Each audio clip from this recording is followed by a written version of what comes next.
Today we're talking about hard-side truck campers. A neighbor of mine thought his lightweight soft-side camper would be perfect for weekend adventures, but after a few trips, cold crept in at night, canvas trapped condensation, and the structure just didn't feel solid anymore. Because here's the thing, most lightweight campers are great on paper, but fall apart when conditions get tough. So today I'm breaking down the hard-side truck campers that fix all of that. Stronger, quieter, and built to handle real-world camping. Let's go!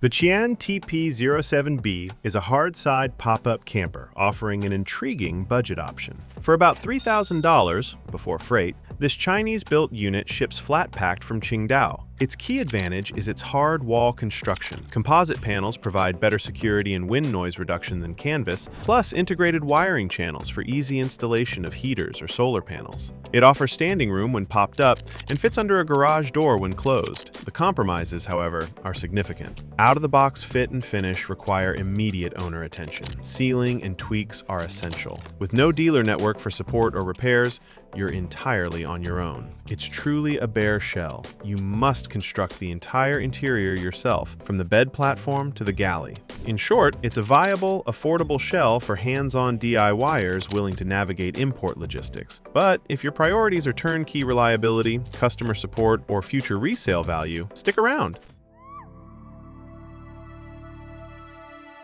Now, the Aliner Switchback takes a completely different approach. It's not trying to be a house on wheels. It's a lightweight, hard-sided sleep pod. Aluminum frame, foam core composite panels, pops up in 30 seconds into an A-frame with a full-size bed inside. No kitchen, no bathroom, nothing. Just insulated walls, a mattress, and basic 12-volt lighting. But here's why that matters. At 375 pounds, this thing barely affects your truck's handling or fuel economy. And you can leave it mounted year-round because it clears most garage doors when closed. Those hard walls kill road noise and block cold way better than canvas, so you're sleeping warm and quiet even when wind's hammering the truck. The dual underfloor drawers give you actual lockable storage for camp gear without eating interior space. Trade-off? You're cooking outside and using vault toilets. For someone who wants a secure, weatherproof place to crash at around $10,000, it's pretty neat.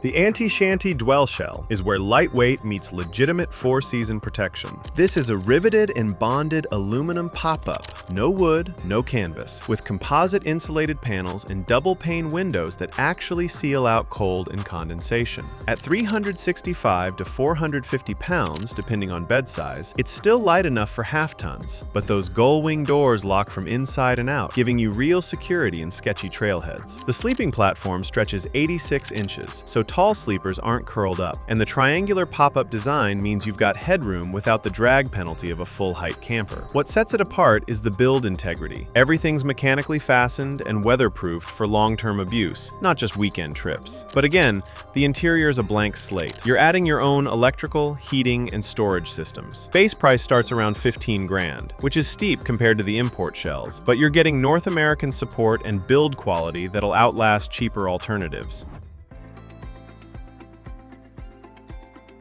Hiatus Campers is where the pop-up category gets serious about comfort. This one uses insulated composite folding walls on an aluminum frame, which is a similar concept to AntiShanty, but Hiatus leans harder into livability with a slide-out bed platform that's 74 inches long and modular furniture you can swap in and out using L-track. Weight's still manageable at 460 to 520 pounds, and those insulated walls cut road noise dramatically compared to canvas, while trapping heat from a small diesel heater on cold nights. The locking double doors and side access give you flexibility most pop-ups don't offer. Where it shines is daily use. You can set up a proper galley counter, storage benches, even a sink if you want, all removable when you need the bed open. The catch is the price, 17 grand base before you add electrical or furniture. Some owners report bed rail stress on lighter half-tons after extended rough roads, so if you're running a Tacoma or Ranger, watch your payload calculations carefully before loading it down.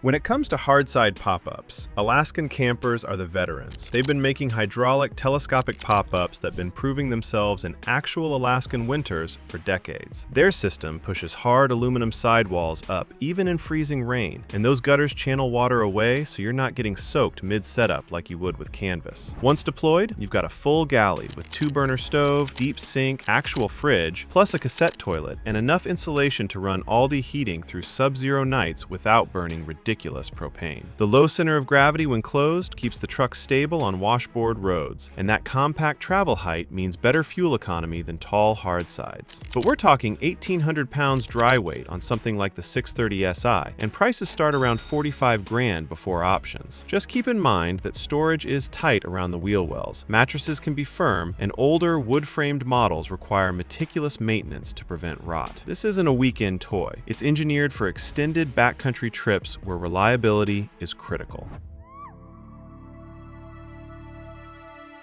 Cube Series QB Camper is engineering overkill in the best way. Electric actuated hardwalls that fold up with one button into a full height cube. Molded fiberglass and aluminum construction with thick insulation means that 19,000 BTU furnace actually keeps you warm at altitude without running constantly. And the solid walls stay dead quiet on highway speeds where canvas would be flapping and drumming. At 1,200 pounds to 1,700 pounds, depending on config, it's heavier than the lightweight shells, but still works on Tacomas and Colorados without destroying your suspension. Inside, you've got a real kitchen galley, a 4-person dinette that converts to a bed, actual plumbing with hot water, and enough electrical power to run off-grid for days. The 52-inch collapsed height clears most garages, so you can leave it mounted year-round. Now, it's boutique pricing. Base starts around 34 grand. Fully loaded pushes 50. Interior's tight for families, and some early owners mention quirks with the electric lift system.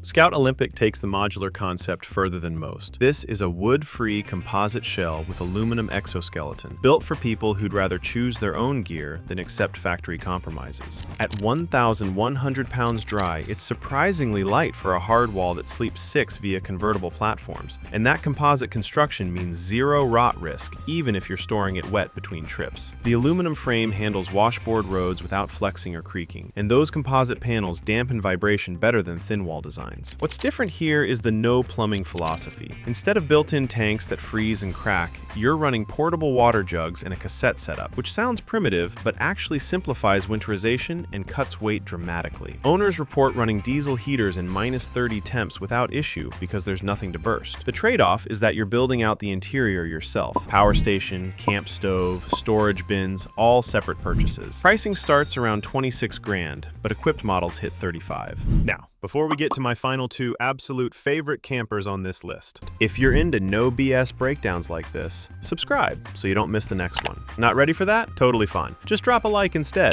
because that's what helps me know this kind of content is actually useful. The nuCamp Cirrus 620 is what happens when you prioritize finish quality over square footage. This is Amish-built cabinetry and Asdel composite walls that won't delaminate like cheaper laminates, paired with Aldi hydronic heating that circulates hot glycol through floor and wall panels instead of blasting forced air. That matters in freezing temps. You're getting radiant warmth that doesn't create condensation or dry out the air, and the same system heats your water without a separate tank. At 1,560 pounds dry, it fits short bed half-tons without overloading, and the thermal pane windows plus solid construction keep road noise way down compared to budget builds. The galley's tight but functional. 2-burner stove, compressor fridge, stainless sink, and the dinette converts into a second sleeping spot if you're running solo and need guests. Just keep in mind that you're paying about $40,000 for a 6-foot camper with no microwave or TV, and that cassette toilet needs emptying every few days. And last but not least, we have the Northern Lite 610. This camper is a testament to old-school fiberglass craftsmanship, featuring a seamless, one-piece molded shell that eliminates leaks and delamination. That's why you still see 20-year-old models on the road today, free of soft spots or water damage. Its low 27-inch center of gravity ensures predictable highway handling, even in crosswinds, with owners reporting only a 13% fuel economy penalty, a reasonable trade-off for 1,500 pounds of camper. The Truma Combi system efficiently handles heating and hot water, while 400 watts of solar and dual lithium batteries provide legitimate off-grid power. The east-west bed layout at 54 by 80 inches works better for couples who don't want to crawl over each other. But the 2024 redesign went boxy and lost the old aesthetic. Tanks are small at 15 gallons fresh, and some owners mention warranty frustrations with rust or wiring gremlins. Starting at $41,000, it's a strong choice if longevity and sealed integrity outweigh the need for spacious interiors.